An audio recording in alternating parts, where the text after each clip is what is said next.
30년. 한 사람의 청춘이 고스란히 녹아든 시간입니다. 사랑하는 사람을 간병하며 바친 세월, 그 끝에 기다린 건 배신과 추방이었습니다. 당신에겐 법적 권리가 없어요.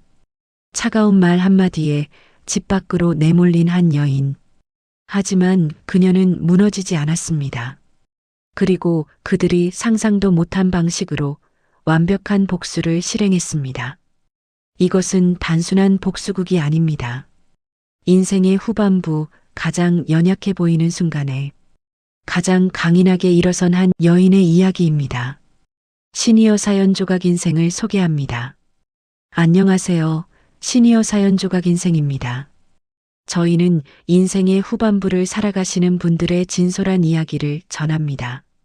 누구에게나 말하지 못했던 아픔, 억울함, 그리고 다시 일어선 용기까지. 조각난 인생처럼 보이지만 그 안에서 빛나는 지혜와 힘을 함께 나눕니다. 여러분의 응원이 더 많은 이야기를 세상에 전하는 힘이 됩니다. 구독, 좋아요, 알람 설정 부탁드립니다. 이제 이야기를 시작하겠습니다. 사별 후 혼자 지낸다는 것이 이렇게 허무하고 깊은 외로움일 줄은 몰랐습니다. 처음 몇 달은 현실감이 없었습니다. 아침에 일어나면 습관처럼 옆자리를 돌아봤습니다. 그 자리는 언제나 비어 있었고 그제야 현실이 밀려왔습니다. 사람이 사라진다는 건 단순히 한 명이 줄어드는 게 아니었습니다. 집안의 모든 공기가 바뀌고 시간의 흐름이 달라지고 삶의 의미 자체가 흔들리는 일이었습니다. 지인들은 모두 같은 말을 했습니다. 시간이 약이야. 조금씩 나아질 거야. 하지만 시간은 약이 아니었습니다. 시간은 상처의 크기를 줄여주기는커녕 어떤 날은 잔인하게 상처를 들춰냈습니다. 거실에 놓인 그 사람의 안경, 옷장에 걸린 옷, 책상 위에 남겨진 메모지, 모든 것이 그 사람을 떠올리게 했고 그럴 때마다 가슴 한쪽이 무너져 내렸습니다. 밥을 먹어도 맛이 없었습니다. TV를 켜도 무슨 내용인지 머리에 들어오지 않았습니다. 집안 어디를 돌아봐도 함께하던 사람의 흔적이 고스란히 남아 있었습니다. 아침에 일어나는 것조차 버거운 날이 많았습니다. 오늘 하루를 어떻게 보내야 하지? 그런 생각이 매일 아침 나를 짓눌렀습니다. 친구들은 나를 위해 자주 연락했지만 어느 순간부터 연락이 뜸해졌습니다. 그들도 각자의 삶이 있었고 나는 그들에게 점점 무거운 존재가 되어가는 것 같았습니다. 혼자 있는 시간이 길어질수록 고독은 더 깊어졌습니다. 그렇게 흐릿한 하루들이 쌓여갔습니다. 일주일이, 한 달이, 그리고 계절이 바뀌었습니다. 봄이 왔고 여름이 지나갔지만 내 마음속은 여전히 겨울이었습니다. 사람들은 이제 좀 괜찮아? 라고 물었지만 나는 그저 고개를 끄덕이는 척했습니다. 괜찮지 않다고 말하면 그들이 더 부담스러워할 것 같았기 때문입니다. 그러던 어느 날이었습니다. 교회 지인이 작은 모임에 나를 초대했습니다. 사별한 사람들끼리 모여 이야기를 나누는 자리라고 했습니다. 처음에는 거절하려 했습니다. 내 슬픔을 누가 이해할 수 있겠어? 어차피 형식적인 위로만 들을 텐데. 하지만 지인이 워낙 간곡하게 부탁해서 정말 아무 기대 없이 나갔습니다. 모임은 작은 교회 모임실에서 열렸습니다. 10명 남짓한 사람들이 둥그렇게 앉아 있었습니다. 모두 중년 이상이었고 눈빛에는 나와 비슷한 슬픔이 담겨 있었습니다. 각자 자신의 이야기를 나눴습니다. 누군가는 남편을, 누군가는 아내를, 누군가는 오랜 반려자를 잃었다고 했습니다. 그때 그가 말했습니다. 저는 3년 전에 아내를 떠나보냈습니다. 40년을 함께 살았는데 어느 날 갑자기 암 진단을 받았고 그로부터 1년 만에 세상을 떠났습니다. 처음에는 정말 살 수가 없었습니다. 아침에 일어나는 게 고통이었고 밤에 잠드는 것도 두려웠습니다. 하지만 요즘은 조금씩 살아가는 법을 배우고 있습니다. 그의 목소리는 조용했지만 단단했습니다. 슬픔을 억누르는 것도 아니고 과장하는 것도 아니었습니다. 그저 담담하게 자신의 이야기를 나눴습니다. 나는 그 목소리에 이끌렸습니다. 모임이 끝난 후 그가 먼저 다가왔습니다. 차 한잔 하실래요? 오늘 날씨가 참 좋네요. 우리는 근처 작은 카페로 갔습니다. 처음에는 서로 조심스럽게 이야기를 나눴습니다. 날씨, 모임 이야기, 사는 동네 이야기. 하지만 이야기할수록 놀라운 일이 벌어졌습니다. 살아온 환경이 비슷했습니다. 둘 다 평범한 직장인으로 살았고 자식을 키우며 성실하게 살아왔습니다. 세상을 바라보는 눈도 닮아 있었습니다. 정치 이야기, 사회 문제, 책과 영화에 대한 취향까지 놀라울 정도로 일치했습니다. 무엇보다 그에게는 헤어짐의 아픔을 겪은 사람만이 갖는 배려와 진중함이 있었습니다.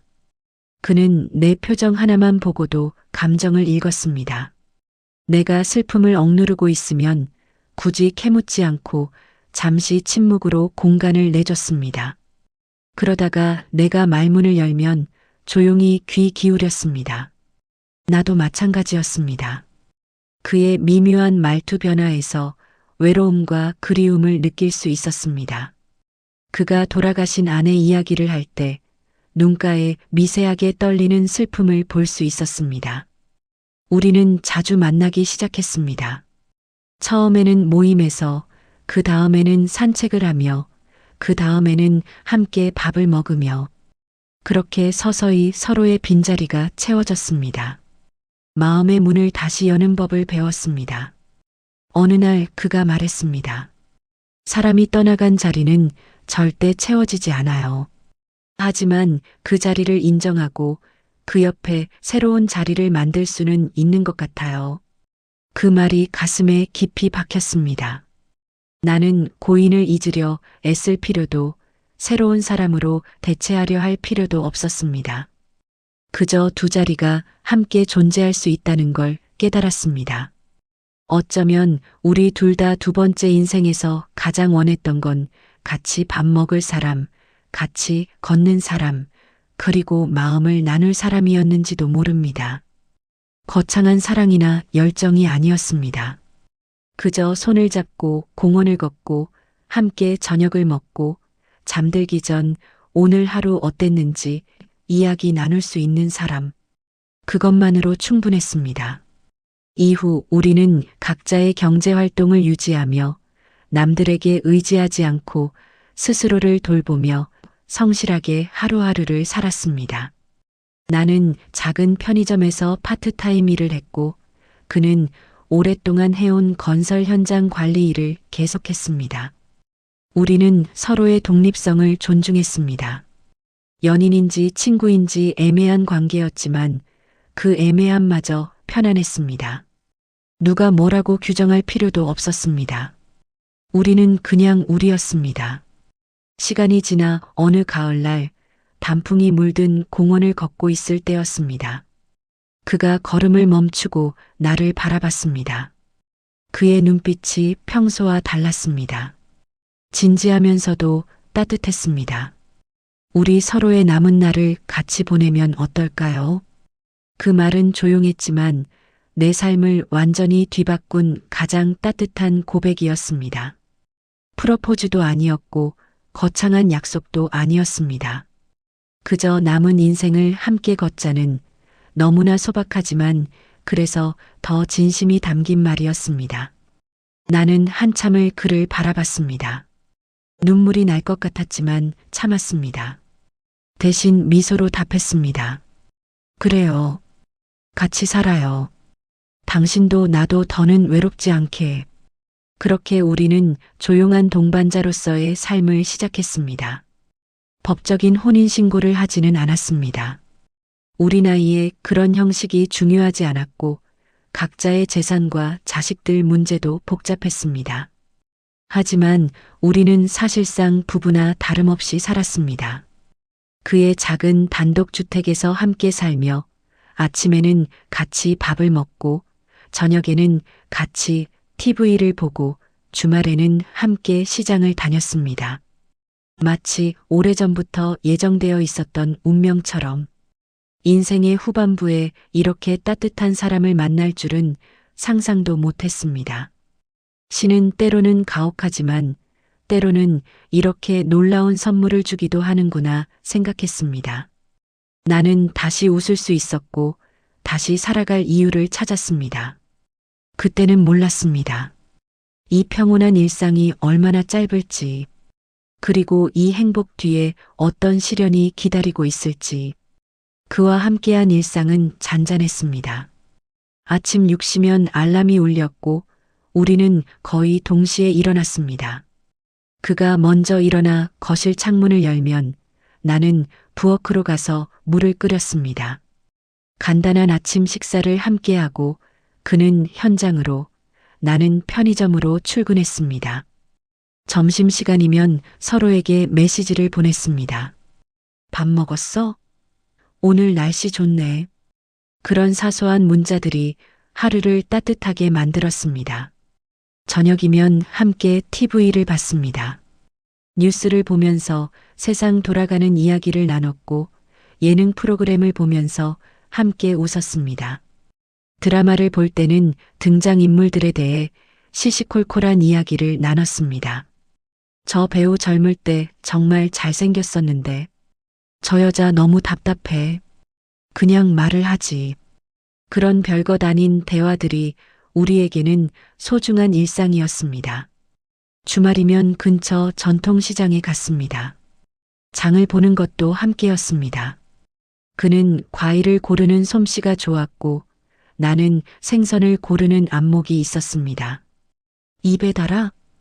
응, 이게 제일 좋아 보여. 시장 상인들은 우리를 부부로 알았고 우리도 굳이 아니라고 정정하지 않았습니다. 우리 둘은 행복이라는 말이 거창한 것이 아니라는 걸 알았습니다. 명품백이나 해외여행이 행복이 아니었습니다.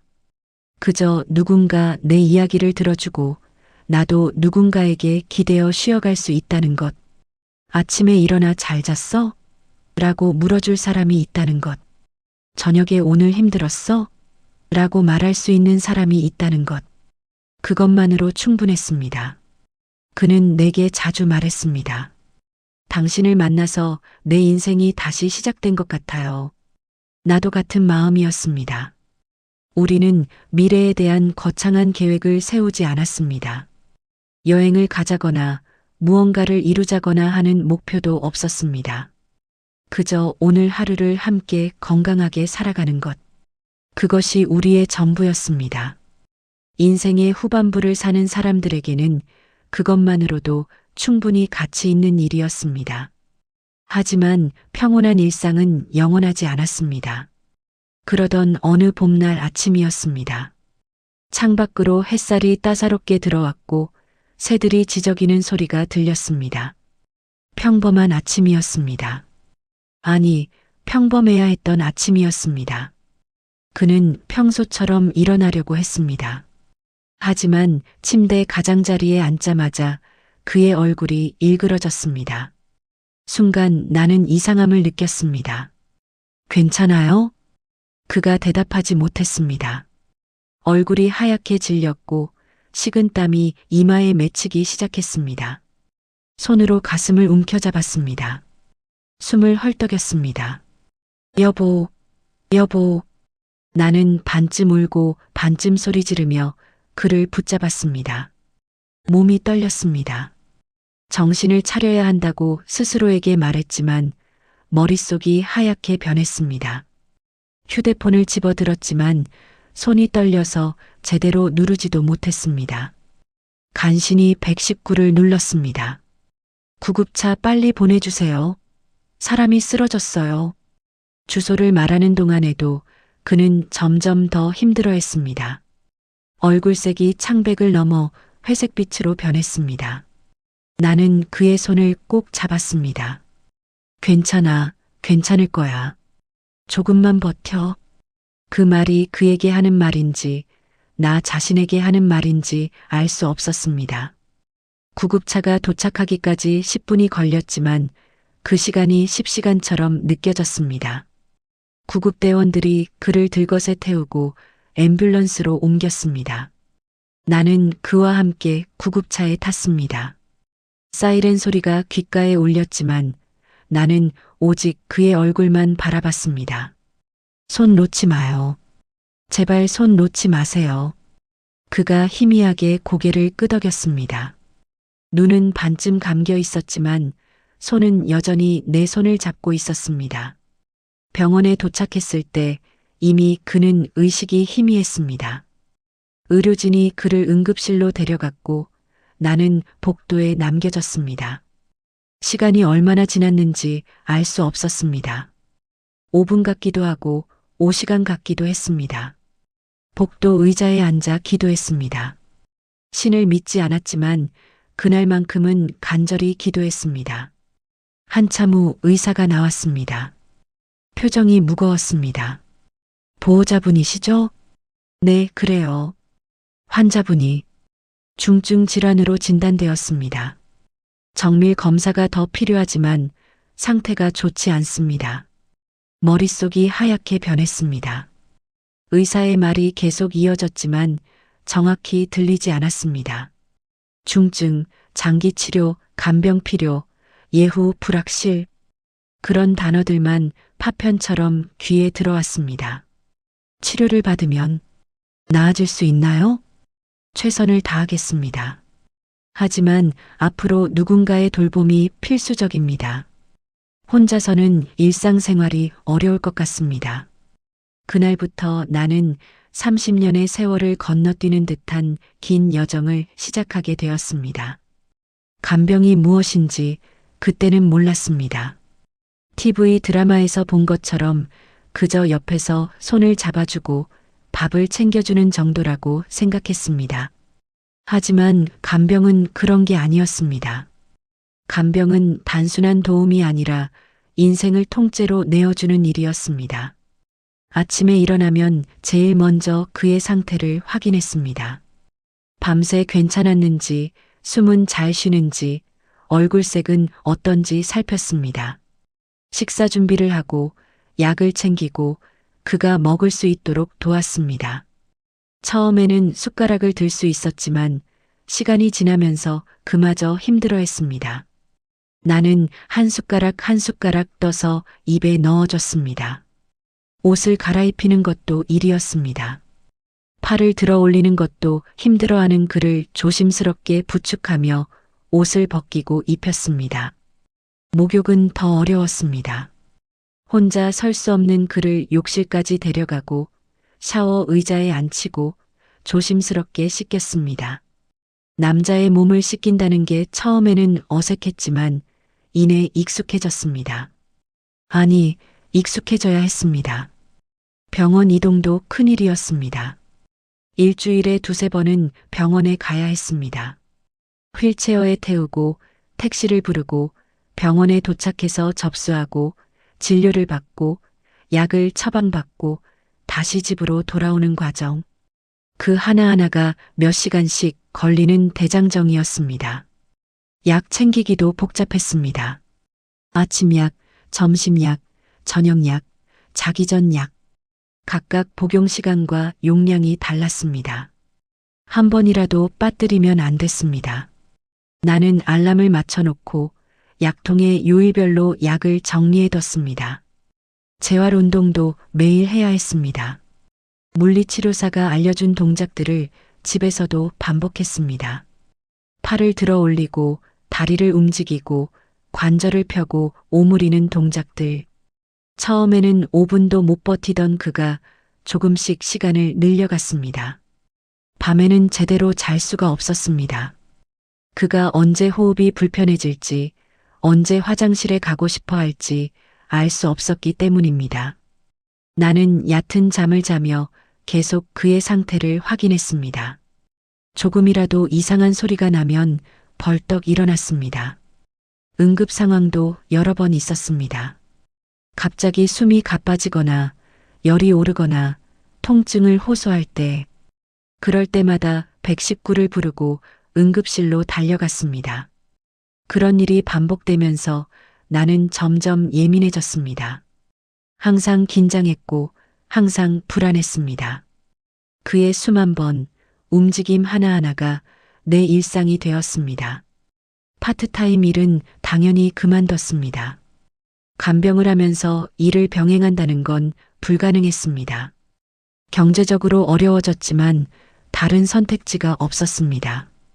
그는 자신의 연금과 저축으로 생활비를 댔고 나는 간병에만 집중했습니다. 친구들과의 연락도 끊겼습니다. 약속을 잡아도 취소하기 일쑤였고 나중에는 아예 약속을 잡지 않게 되었습니다. 친구들도 처음에는 이해해 주었지만 시간이 지나면서 연락이 뜸해졌습니다. 나를 탓하는 건 아니었습니다. 그저 각자의 삶이 있었고 나는 점점 그들의 세계에서 멀어져 갔습니다. 나 자신을 돌볼 시간도 없었습니다. 머리를 제대로 감지도 못했고 제때 밥을 먹지도 못했습니다. 거울을 보면 낯선 얼굴이 보였습니다. 피곤에 찌든 눈, 야윈 뺨, 힘없이 늘어진 머리카락. 내가 이렇게 늙었나? 싶었습니다. 체력적으로도 한계에 부딪혔습니다. 허리가 아팠고 무릎이 시큰거렸습니다.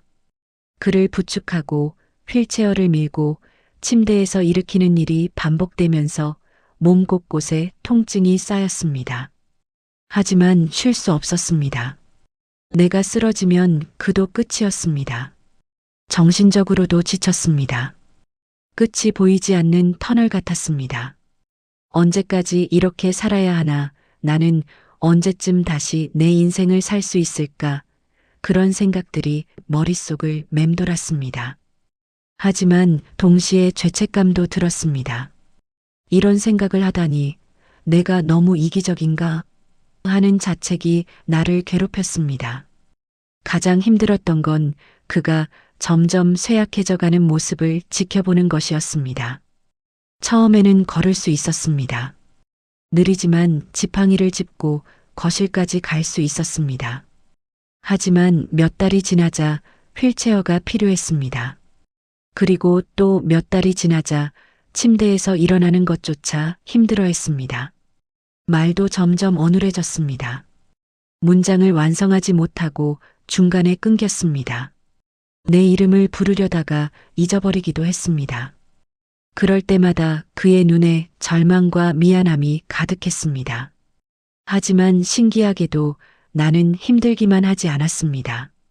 이상하게 들릴 수도 있지만 간병을 하면서 나는 삶의 의미를 다시 발견했습니다. 누군가를 마지막까지 책임진다는 건 그만큼 내가 누군가에게 소중한 존재라는 의미였습니다. 그도 그걸 알고 있었습니다. 그는 하루에도 몇 번씩 내 손을 꼭 잡고 말했습니다. 미안해 그리고 고마워. 그 말 한마디면 모든 피로가 사라지는 듯 했습니다. 정말이었습니다. 허리가 아파도 잠을 못 자도 그 말 한마디에 다시 힘이 났습니다. 사랑이란 게 이런 거구나 싶었습니다. 조건 없이, 대가 없이 그저 그 사람이 존재한다는 것만으로 기꺼이 내 삶을 내어주는 것. 나는 그를 위해 살았고 그는 나를 믿고 의지했습니다. 우리는 말없이도 서로를 이해했습니다.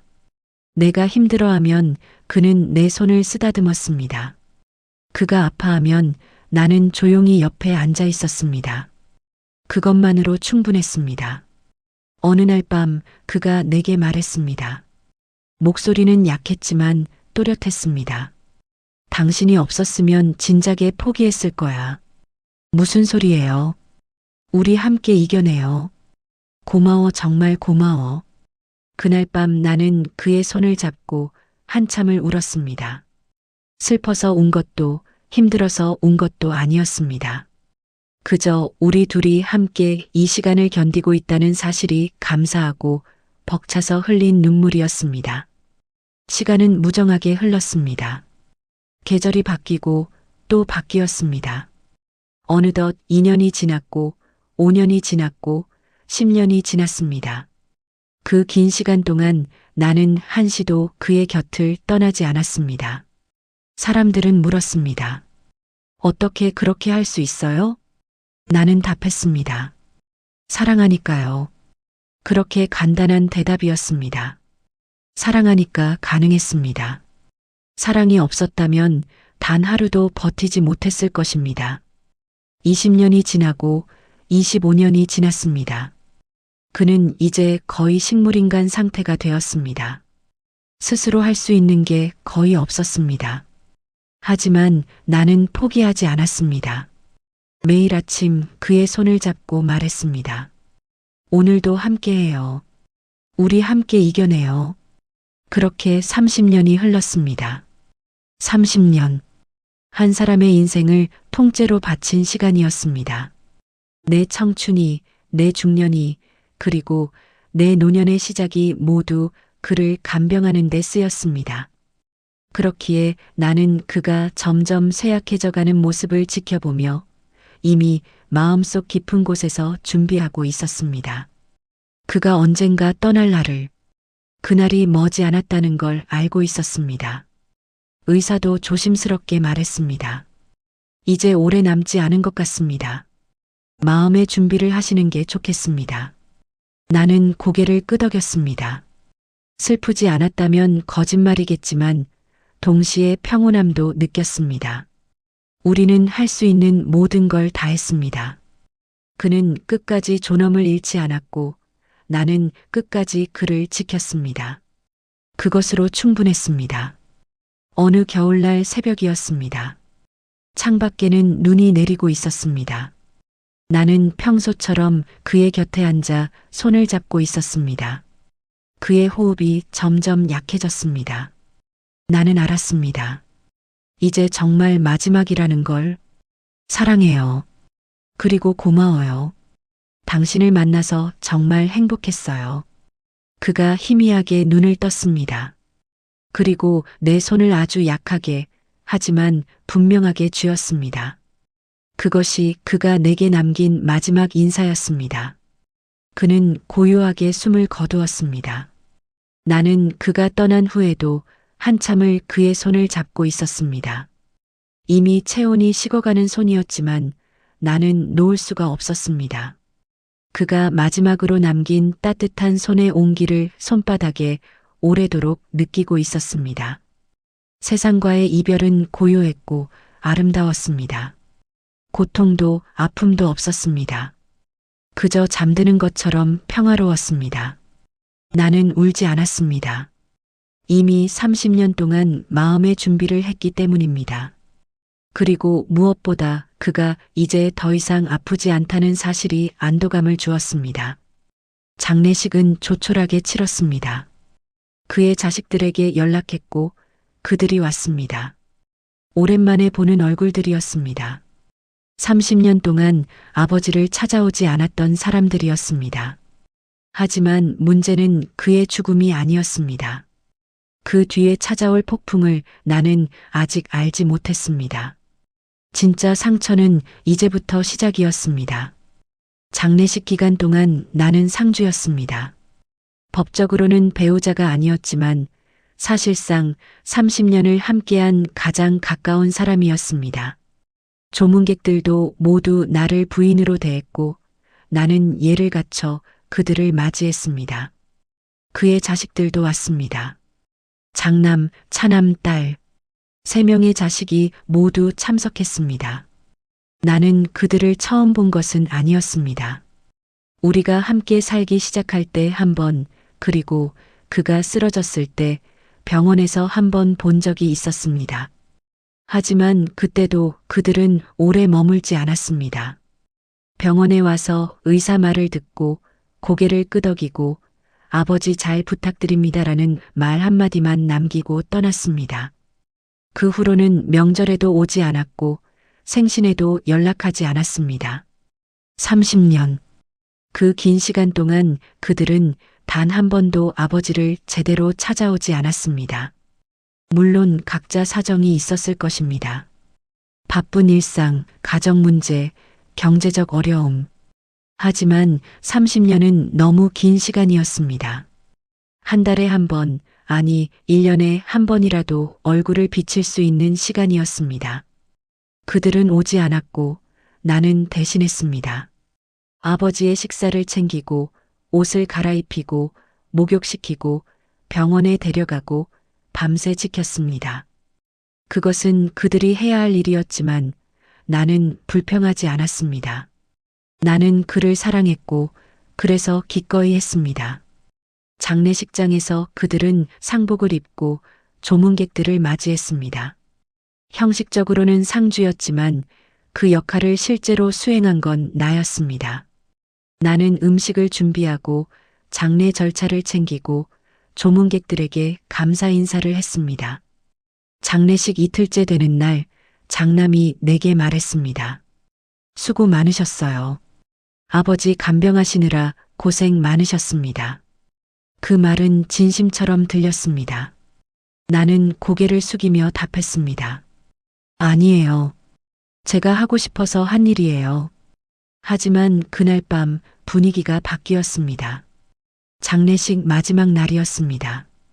발인을 마치고 장지에서 돌아온 후 그의 자식들이 내게 들이닥쳤습니다. 아니, 정확히는 들이닥쳤다는 표현이 맞았습니다.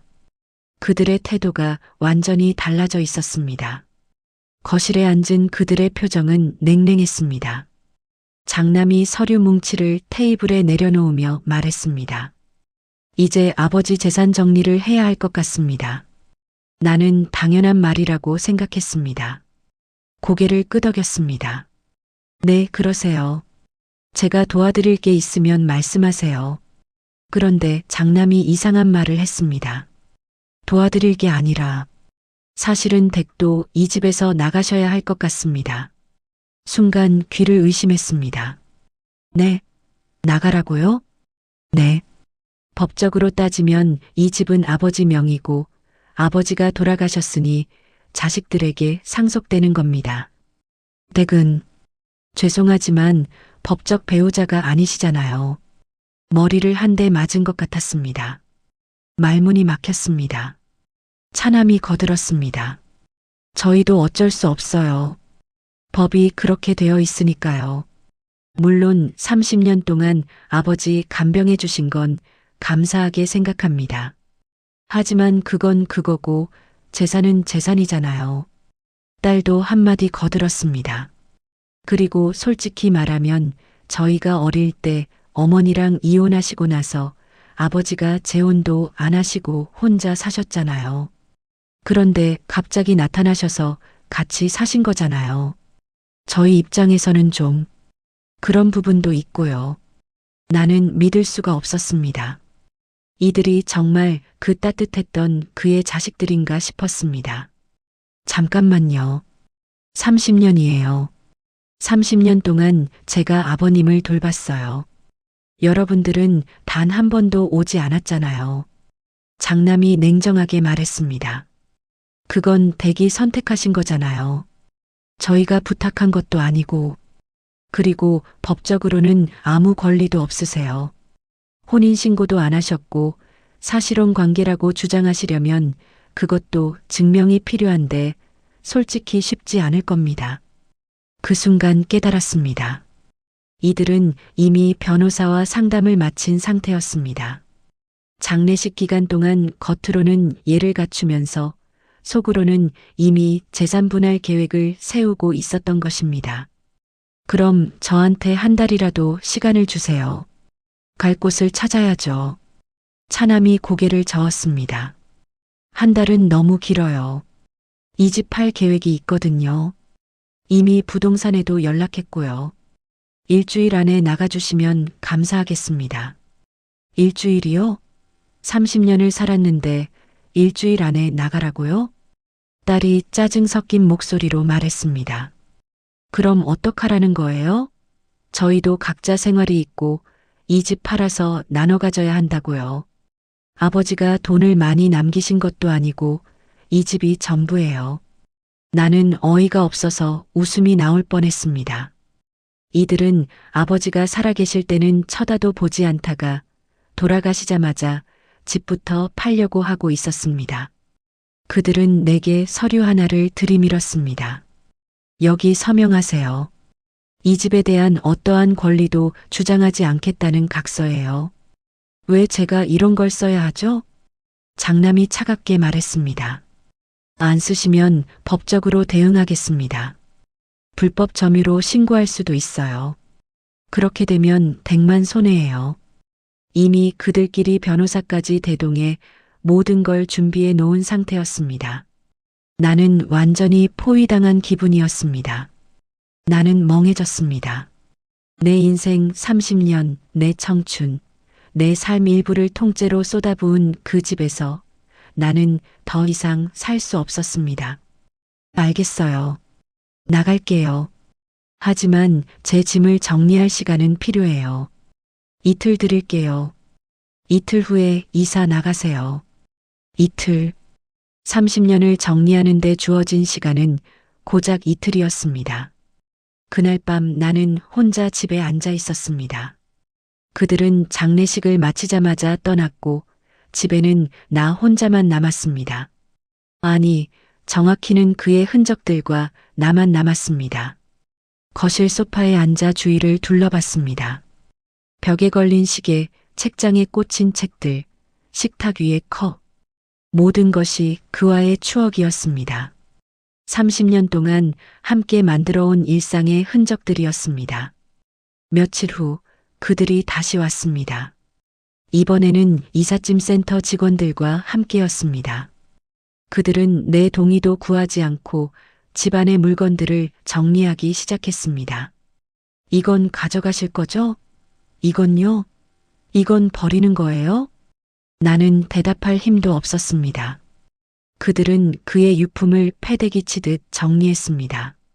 그가 아끼던 책들, 옷들, 작은 소품들, 모든 것이 무자비하게 박스에 담기거나 쓰레기 봉투에 버려졌습니다. 딸이 그의 서재에서 액자를 꺼내며 말했습니다. 이 사진들은 뭐예요? 아버지랑 찍은 거예요? 그것은 우리가 함께 찍은 사진들이었습니다. 공원에서, 식당에서, 집 앞 텃밭에서 찍은 소소한 일상의 사진들이었습니다. 네, 그래요. 딸이 사진을 보더니 쓴웃음을 지었습니다. 그래도 추억은 있으셨네요. 이거 가져가세요. 저희는 필요 없으니까. 그 말투가 얼마나 차가웠는지 모릅니다. 마치 쓰레기를 건네주듯 사진을 내 손에 쥐어줬습니다. 이틀이 지났습니다. 나는 작은 가방 2개에 내 옷가지와 몇 가지 물건만 챙겼습니다. 30년의 흔적을 2개의 가방에 담았습니다. 그것이 전부였습니다.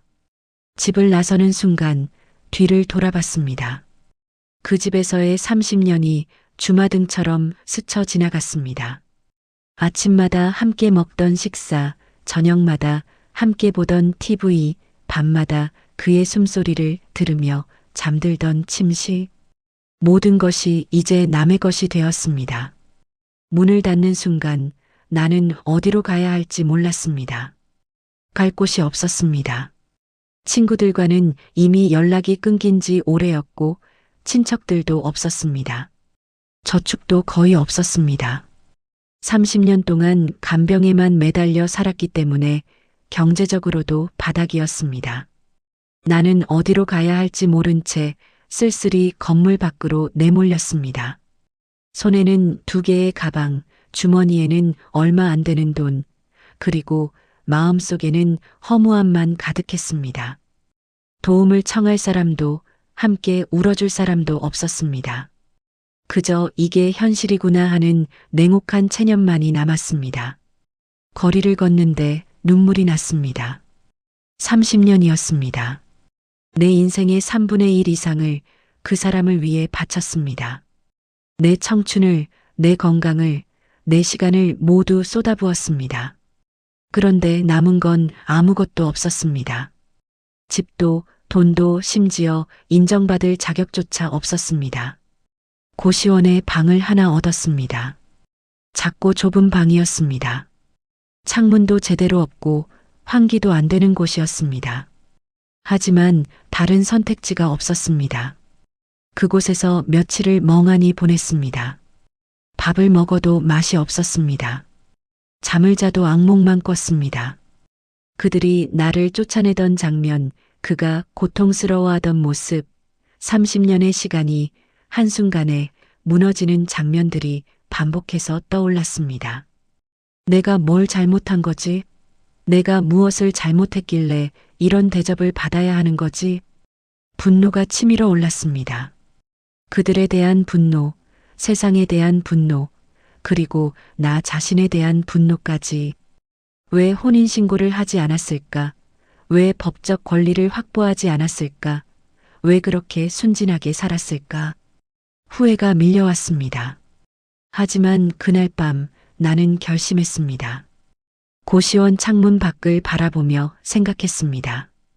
이대로 무너질 것인가 아니면 다시 일어설 것인가? 나는 후자를 선택했습니다. 이대로 당할 수는 없어. 내가 잃은 건 집 한 채가 아니었습니다. 내 인생 30년이었습니다. 내 청춘이었습니다. 내 존엄이었습니다. 그리고 그 누구보다도 그가 바라던 건 내가 혼자 버려지지 않고 건강하게, 당당하게 사는 삶이었습니다. 저들 때문에 울고 주저앉는 건 그를 2번 죽이는 일과 같았습니다. 나는 복수를 결심했습니다. 하지만 복수란 분노만으로 되는 게 아니라는 걸 알았습니다. 감정에 휩쓸려 무모하게 행동하면 오히려 내가 다칠 뿐이었습니다.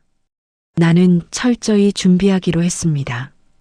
그들이 가장 아파할 방식으로 아무도 법적으로 문제 삼을 수 없는 가장 깔끔한 복수를 시작하기로 했습니다. 고시원에서 나는 밤을 새워 생각했습니다. 그들의 약점이 무엇인지, 내가 가진 무기가 무엇인지 하나하나 정리했습니다. 그리고 놀라운 사실을 깨달았습니다. 나에게도 카드가 있었습니다. 30년이라는 시간이 남긴 증거들이 있었습니다. 그들의 약점은 명확했습니다. 첫째, 평생 관심 없이 지내던 아버지의 재산에만 눈이 멀어 있다는 것. 둘째, 서로를 믿지 못한다는 것. 셋째, 법적 절차를 너무 쉽게 생각한다는 것. 욕심은 항상 허점을 만듭니다. 그리고 그 허점은 가족 간의 불신을 키웁니다. 나는 먼저 그의 오래된 지인들을 찾아갔습니다. 30년 동안 우리를 지켜본 사람들이었습니다. 동네 이장님, 교회 목사님, 오랫동안 다닌 병원의 간호사들, 단골 식당 주인. 그들은 모두 우리가 부부나 다름없이 산 것을 알고 있었습니다. 혹시 증언해 주실 수 있으세요? 그들은 흔쾌히 동의했습니다. 특히 병원 간호사들은 30년 동안 내가 얼마나 헌신적으로 간병했는지 생생하게 기억하고 있었습니다. 그 자식들은 단 한 번도 오지 않았어요. 명절에도 생신에도. 정말 한심한 사람들이에요. 나는 그들의 증언을 받아 공증을 받았습니다. 그리고 더 중요한 것을 찾았습니다. 그가 남긴 일기장들이었습니다. 장례 후 급하게 집을 나오면서 챙긴 물건 중에 그의 일기장 몇 권이 있었습니다. 처음에는 그냥 추억으로 가져온 것이었는데 펼쳐보니 놀라운 내용들이 적혀 있었습니다. 오늘도 그녀가 나를 씻겨주었다. 이 사람이 없었으면 진작에 포기했을 것이다. 자식들에게 연락했지만 바쁘다고 한다. 그들을 탓할 수는 없다. 하지만 그녀만은 항상 내 곁에 있다. 그녀는 천사다. 내가 이 세상에서 가장 사랑하는 사람이다. 내가 죽으면 이 사람이 어떻게 될까 걱정이다. 자식들이 잘해줄까? 걱정이다. 일기장을 읽으며 눈물이 났습니다. 그는 이미 알고 있었습니다. 자식들이 나를 어떻게 대할지. 그래서 걱정했던 것입니다. 그리고 더 놀라운 것을 발견했습니다. 그가 생전에 휴대폰으로 녹음해둔 음성 파일들이었습니다. 그의 휴대폰은 내가 가지고 있었고 거기에는 그가 힘들게 녹음한 메시지들이 있었습니다. 나 김입니다. 오늘은 2020년 5월 3일입니다. 내가 이 말을 남기는 이유는 내가 죽은 후에 혹시나 있을 일들 때문입니다. 나는 30년 동안 그녀와 함께 살았습니다. 법적으로 혼인신고는 하지 않았지만 우리는 부부였습니다. 그녀는 나를 살렸습니다. 내 자식들은 한 번도 찾아오지 않았습니다. 그녀만이 나를 끝까지 지켰습니다.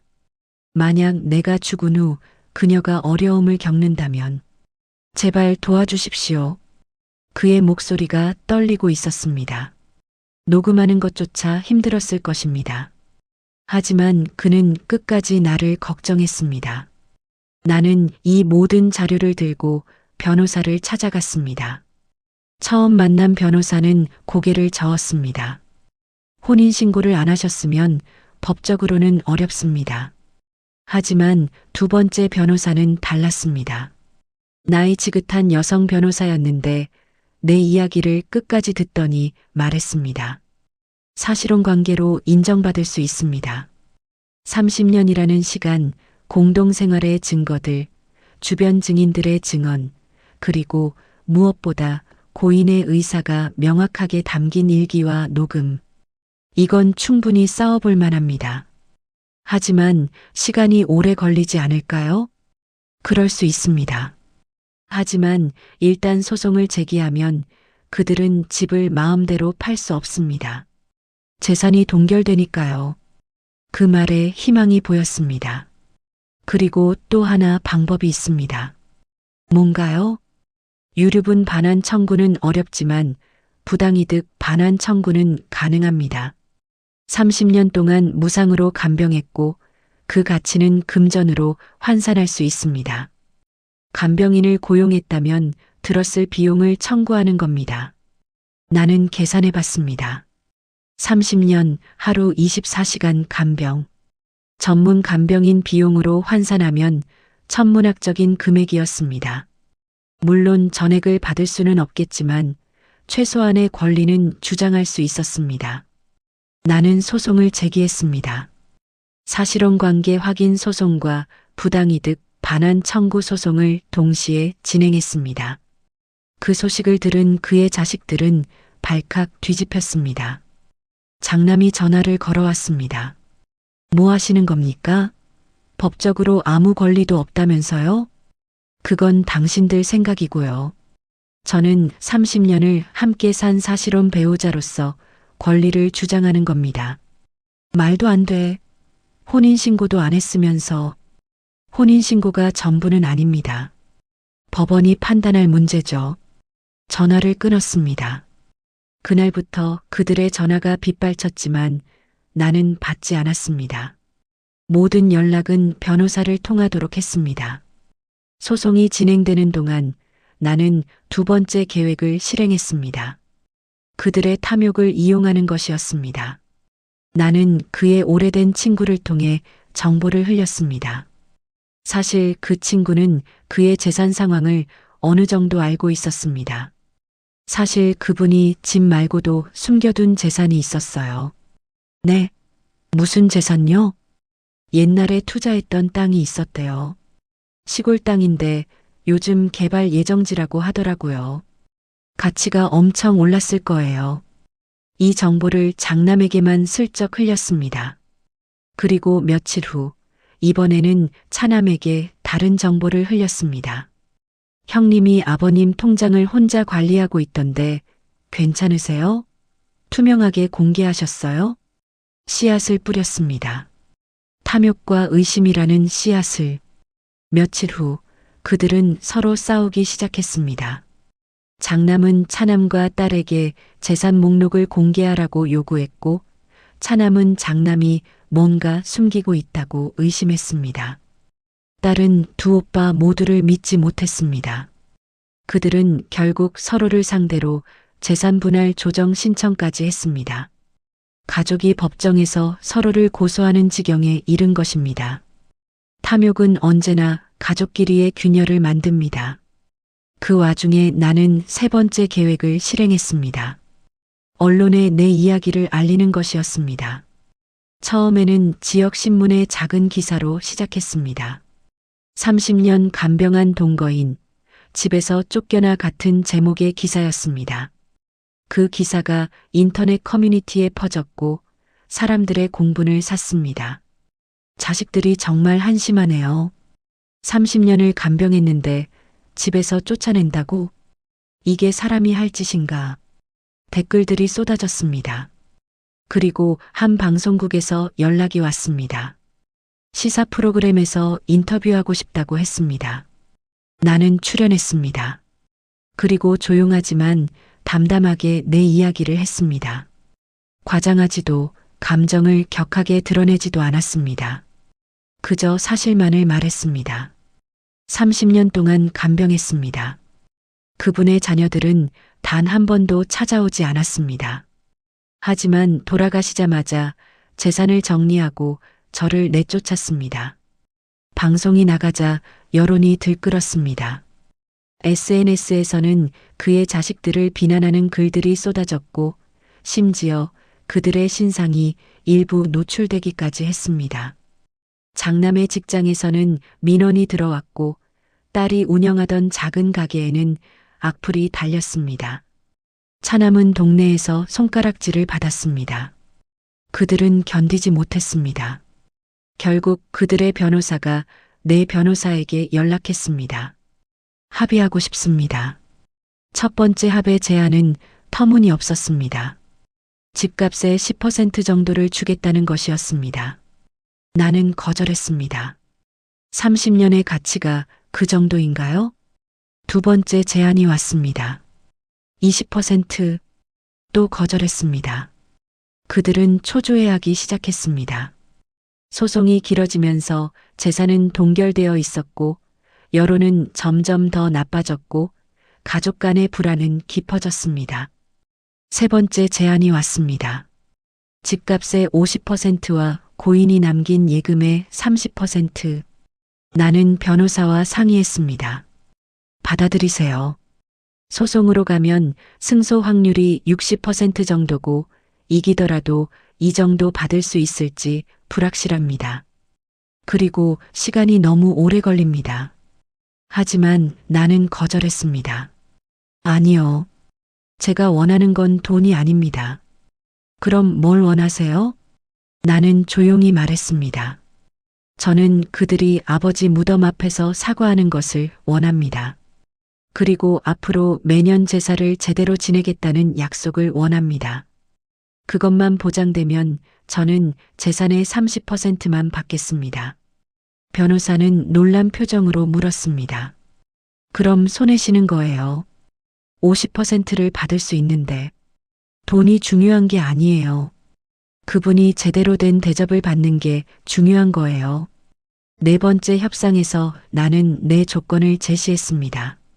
재산의 30%와 매년 제사를 제대로 지낼 것, 그리고 아버님 무덤 앞에서 사과할 것. 그들은 망설였습니다. 하지만 결국 받아들였습니다. 소송이 길어지는 것도, 여론의 비난을 받는 것도, 가족이 계속 싸우는 것도 지쳤기 때문입니다. 약속한 날 우리는 그의 묘소 앞에 모였습니다. 그의 세 자녀가 무릎을 꿇고 앉았습니다. 장남이 먼저 말했습니다. 아버지, 죄송합니다. 생전에 잘 모시지 못해서, 그리고 아버지를 돌봐주신 분을 제대로 대접하지 못해서 정말 죄송합니다. 차남과 딸도 같은 말을 반복했습니다. 그들의 목소리는 떨리고 있었습니다. 진심인지 아닌지는 알 수 없었지만 적어도 형식적으로라도 사과를 한 것입니다. 나는 그의 묘비를 쓰다듬으며 말했습니다. 여보, 이제 편히 쉬세요. 제가 다 정리했어요. 그날 이후 합의금이 입금되었습니다. 집값의 30%, 그리고 예금의 30%. 결코 작은 금액이 아니었습니다.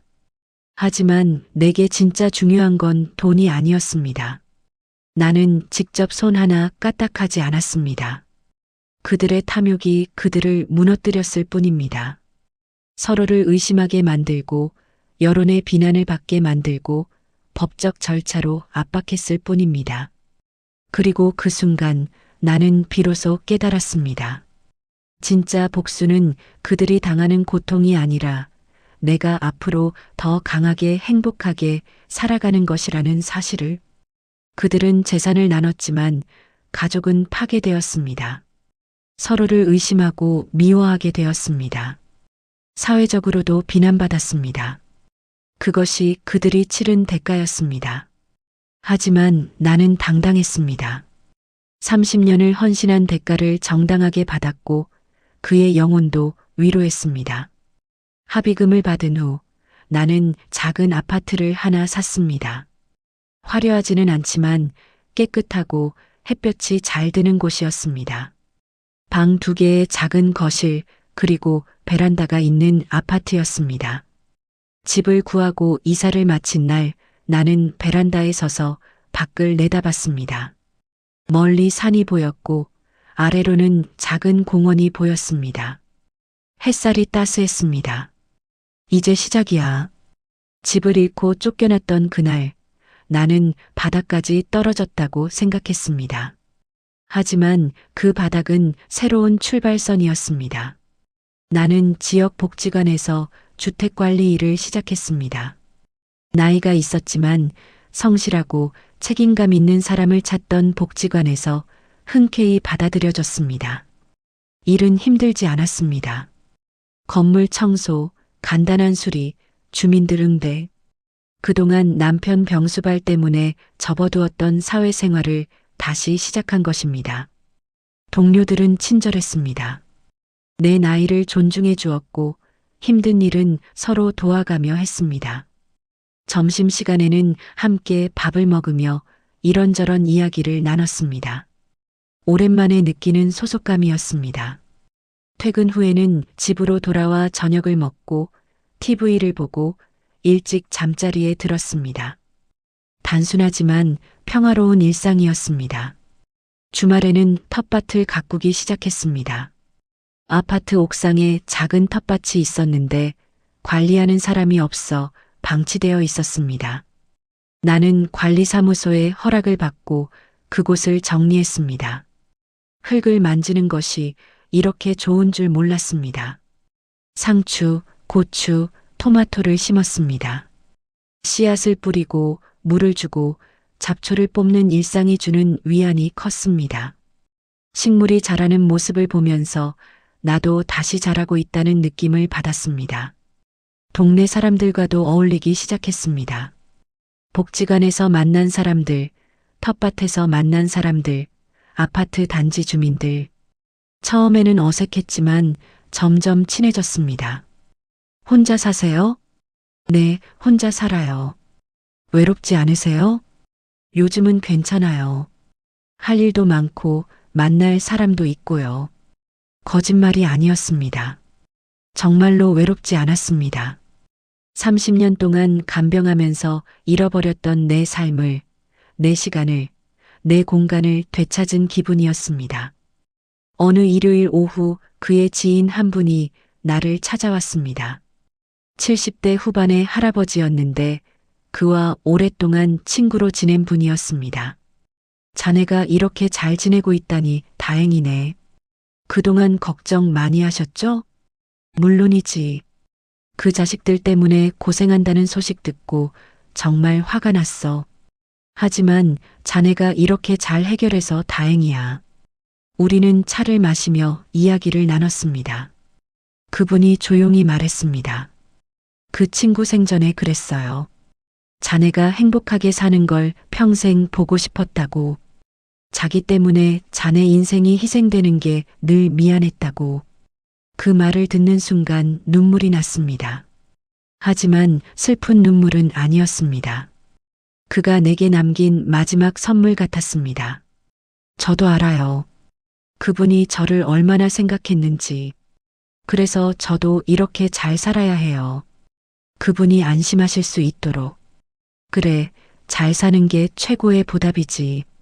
그날 이후 나는 더 이상 과거에 묶이지 않기로 했습니다. 그를 잊는다는 의미가 아니었습니다. 다만 과거의 상처와 분노에서 벗어나 현재를 살기로 한 것입니다. 복지관 일도 점점 재미있어졌습니다. 주민들이 나를 좋아했고 관리소장님도 일을 잘한다며 칭찬해줬습니다. 월급은 많지 않았지만 생활하기에 충분했고 무엇보다 일하는 보람이 있었습니다. 1년쯤 지났을 때 복지관에서 노인 대상 문화 프로그램을 시작했습니다. 서예, 그림, 노래, 요가 등 다양한 프로그램이었습니다. 나는 서예 수업에 등록했습니다. 붓을 잡는 것이 처음은 아니었습니다. 젊었을 때 잠깐 배운 적이 있었는데 그 후로는 한 번도 해본 적이 없었습니다. 하지만 다시 붓을 잡으니 신기하게도 손이 기억하고 있었습니다. 먹을 갈고 붓에 먹물을 묻히고 종이 위에 글자를 쓰는 그 과정이 주는 평온함이 좋았습니다. 마음이 고요해졌습니다. 선생님이 말했습니다. 서예는 마음을 담는 예술입니다. 급하게 쓰면 글씨도 급하고 차분하게 쓰면 글씨도 차분합니다.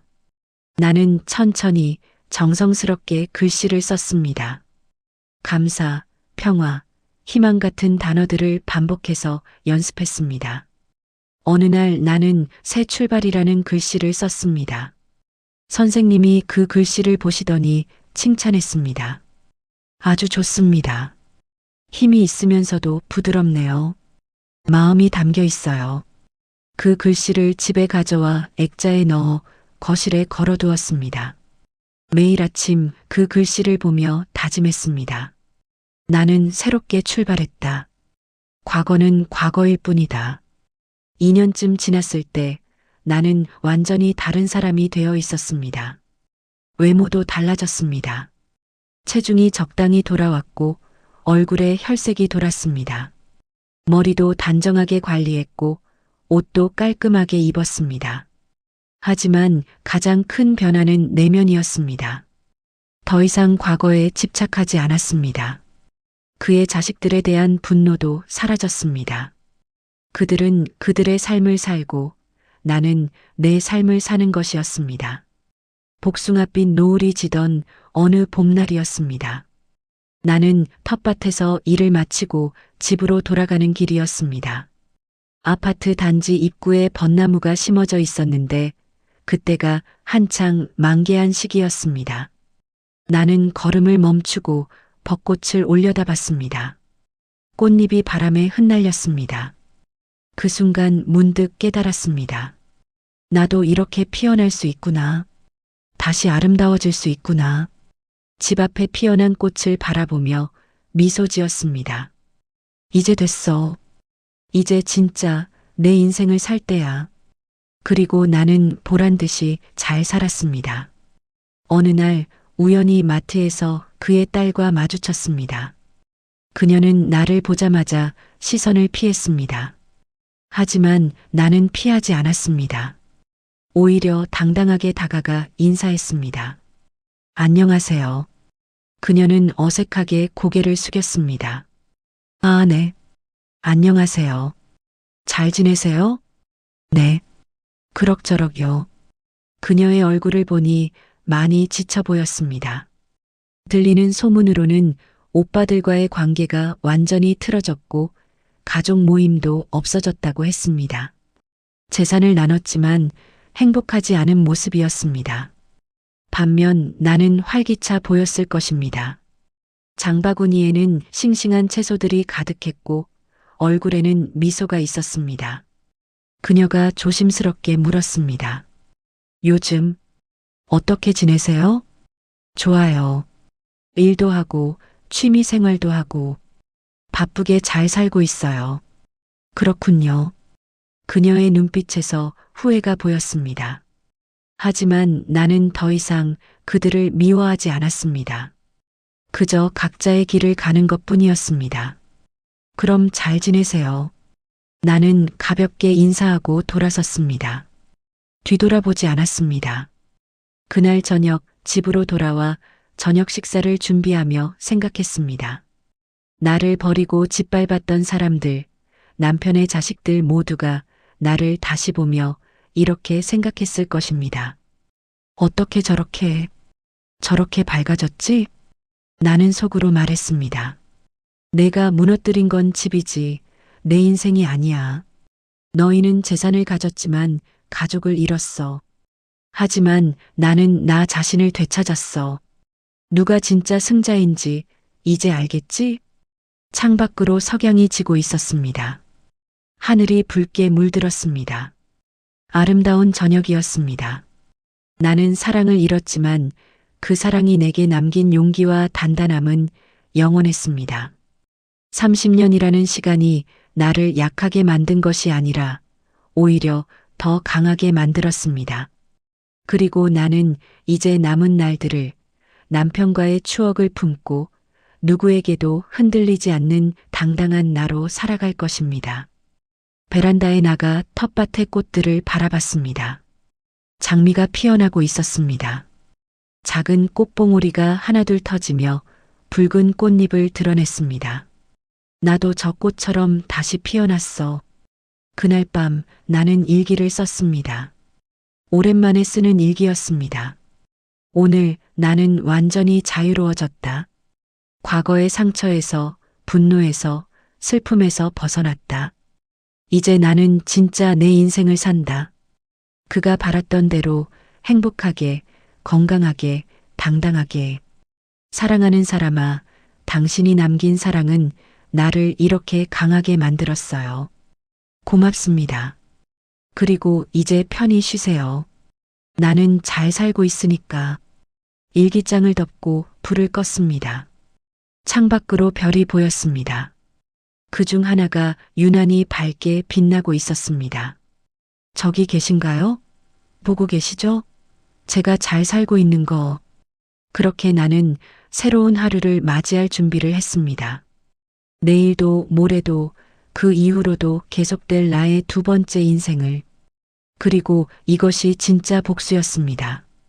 나를 무너뜨리려 했던 사람들이 서로 싸우고 불행해지는 동안 나는 더 강하게 일어섰습니다. 그들이 탐욕으로 가족을 잃는 동안 나는 새로운 삶을 얻었습니다. 그들이 후회하며 돌아보는 동안 나는 앞만 보고 걸어갔습니다. 복수는 누군가를 망가뜨리는 것이 아니라 내가 더 나은 사람이 되는 것이었습니다. 그로부터 5년이 더 지났습니다. 나는 여전히 같은 아파트에서 살고 있습니다. 복지관 일은 계속하고 있고 이제는 후배들도 생겼습니다. 텃밭은 더욱 풍성해졌고 서예 실력도 많이 늘었습니다. 작년에는 복지관에서 주최한 서예 전시회에 내 작품이 전시되기도 했습니다. 사람들이 내 글씨를 보고 칭찬해 줬을 때 가슴이 뿌듯했습니다. 가끔 그의 묘소를 찾아갑니다. 꽃을 가져다 놓고 잠시 앉아 이야기를 나눕니다. 여보, 나 잘 살고 있어요. 당신이 걱정했던 것처럼 무너지지 않았어요. 오히려 더 강해졌어요. 당신 덕분이에요. 당신이 내게 남긴 사랑이 나를 이렇게 만들었어요. 바람이 불어 나뭇잎이 흔들립니다. 그가 대답하는 것 같습니다. 잘했어. 정말 잘했어. 집으로 돌아오는 길, 길가에 핀 꽃들을 봅니다. 봄이 왔습니다. 새로운 계절이 시작되었습니다. 나도 여전히 새로운 계절을 맞이하고 있습니다. 나이가 들었지만 삶은 계속됩니다. 매일 아침 눈을 뜨는 것이 감사하고 매일 저녁 무사히 하루를 마치는 것이 행복합니다. 시니어라고 해서 인생이 끝난 것이 아닙니다. 오히려 이제부터가 진짜 내 인생입니다. 누구를 위해서가 아니라 나를 위해 사는 인생입니다. 그리고 같은 상황에 있는 모든 시니어 분들께 말하고 싶습니다. 절대 포기하지 마세요. 당신의 헌신과 사랑은 결코 헛되지 않습니다. 비록 당장은 보상받지 못하는 것처럼 보여도 결국 진실은 드러나게 되어 있습니다. 그리고 가장 중요한 것은 당신이 당당하게 살아가는 것입니다. 그것이 최고의 복수이자 최고의 삶입니다. 오늘도 나는 걸어갑니다. 당당하게, 행복하게, 그리고 아름답게 감사합니다.